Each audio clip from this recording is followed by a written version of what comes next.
الله الرحمن الرحيم والذين يؤمنون بما أنزل إليك وما أنزل من قبلك وبالآخرة هم يوقنون قال النبي صلى الله عليه وسلم أنا خاتم النبيين لا نبي بعدي أو كما قال عليه الصلاة والسلام صدق الله العظیم۔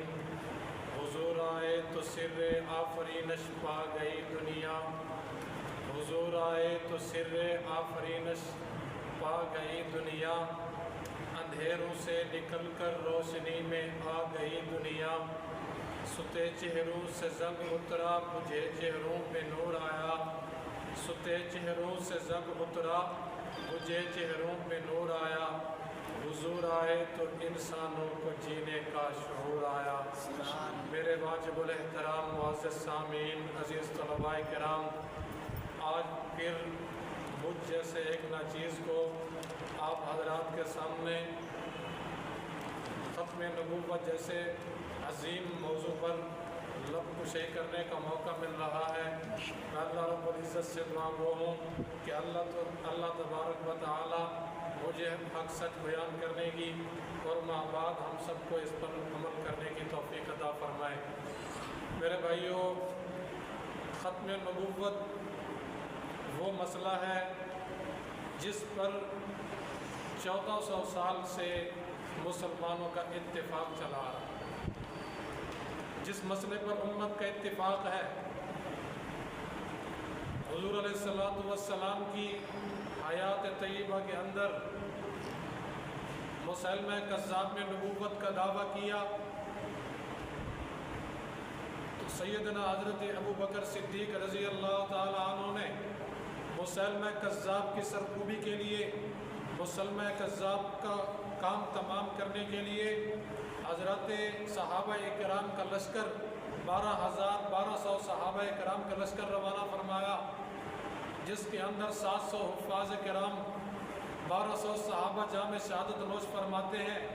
ختم نبوت وہ عظیم مسئلہ ہے جس پر امت کا اتفاق ہے۔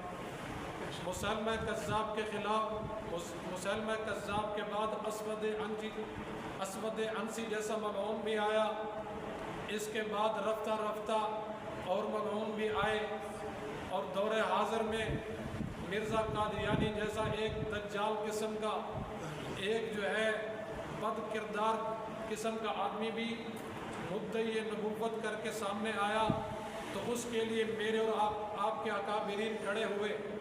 تو میرے بھائیوں، دوستوں، بزرگوں، یہ کام آج کل کا نہیں ہے، اس سے معلوم ہوا کہ یہ کام 1400 سال پہلے کا ہے۔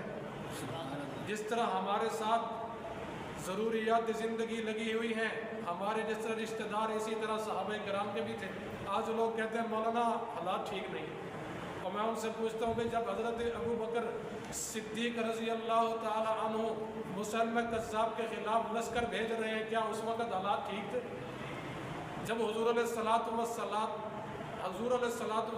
کی ذات اقدس، حضور کی عزت و ناموس، حضور کا تحفظ کا وقت آیا، کیا اس وقت حالات ٹھیک تھے؟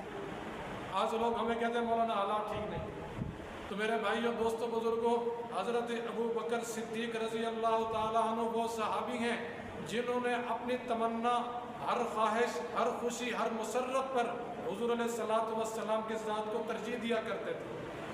حضرت عبد الرحمن رضی اللہ تعالیٰ عنہ جو حضرت ابو بکر صدیق رضی اللہ عنہ کے بیٹے ہیں، حضرت عبد الرحمن اسلام لانے کے بعد فرمانے لگے، حضرت ابو بکر صدیق کو فرمانے لگے، ابا جنگ بدر کے اندر آپ میری تلوار کے نیچے آئے، آپ میری تلوار کی زد میں آئے، لیکن میں نے آپ کو ابا ہونے کی وجہ سے، باپ ہونے کے ناطے سے میں نے آپ کو چھوڑ دیا۔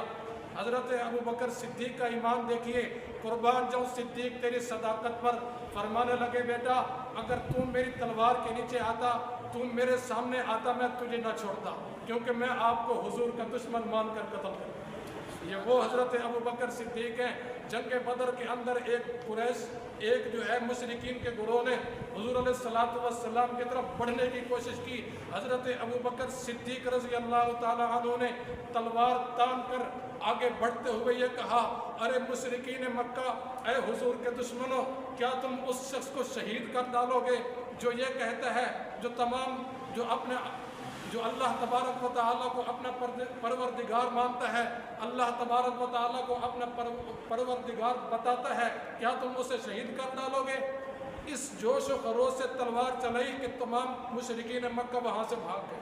سبحان اللہ۔ حضرت ابوبکر صدیق رضی اللہ تعالی عنہ کی ایسے وفا، ایسی محبت کی، ایسے جو ہے عشق کی بے مثال جو ہے مثالیں ملتی ہیں۔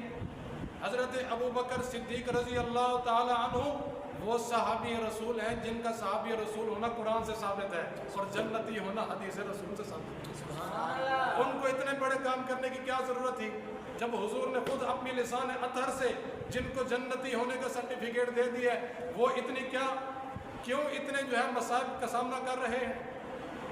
میرے دوستو، آخری بات عرض کر کے اجازت چاہوں گا۔ حضور علیہ الصلوۃ والسلام نے مدینہ طیبہ کے اندر جہاد کا حکم دیا تو حضور علیہ الصلوۃ والسلام نے مدینہ طیبہ کے اندر جہاد کا حکم دیا تو تمام مدینہ کے لوگوں نے جوش و خروش کے ساتھ، جذبے کے ساتھ تیاری شروع کر دی۔ ماؤں نے بیٹوں کو تیار کیا، بیویوں نے شوہروں کو تیار کیا، بہنوں نے بھائیوں کو تیار کیا جہاد کے لیے۔ لیکن ایک مدینہ کے گاؤں کے اندر ایک بڑھیا زارو قطار ایک یتیم بچے کو سینے سے لگا کر زارو قطار رو رہی ہے۔ کسی نے پوچھا، اماں تجھے کیا ہوا؟ کہنے لگی، حضور علیہ الصلوۃ والسلام نے جہاد کا حکم دیا ہے، لیکن میرا شوہر پہلے غزوے کے اندر شہید ہو چکا ہے، میرے پاس تو صرف ایک یتیم بچہ ہے۔ تھوڑی دیر کے بعد وہ اماں ایک بڑھیا وہ یتیم بچے کو لے کر حضور علیہ الصلوۃ والسلام کی خدمت میں حاضر ہوئی۔ حضور علیہ الصلوۃ والسلام کی گود کے اندر وہ یتیم بچہ رکھ کر کہنے لگی، حضور اس بچے کو قبول فرما لیجئے، کیونکہ میرا شوہر پہلے غزوے میں شہید ہو گیا ہے، اب میرے گھر کے اندر کوئی مرد نہیں ہے، لہٰذا یہی بچہ ہے، اس کو اپنی بارگاہ میں قبول فرما لیجئے۔ حضور جس مجاہد کے پاس ڈھال نہیں ہے تو اس بچے کو اس مجاہد کے سپرد کر دیں، تاکہ یہ مجاہد اس بچے کو اپنی ڈھال بنا لے، تاکہ جو اس کی طرف تیر آئے گا تو یہ بچے کو اپنا ڈھال بنا لے گا، تاکہ اس مجاہد کی جان تو بچ جائے گی۔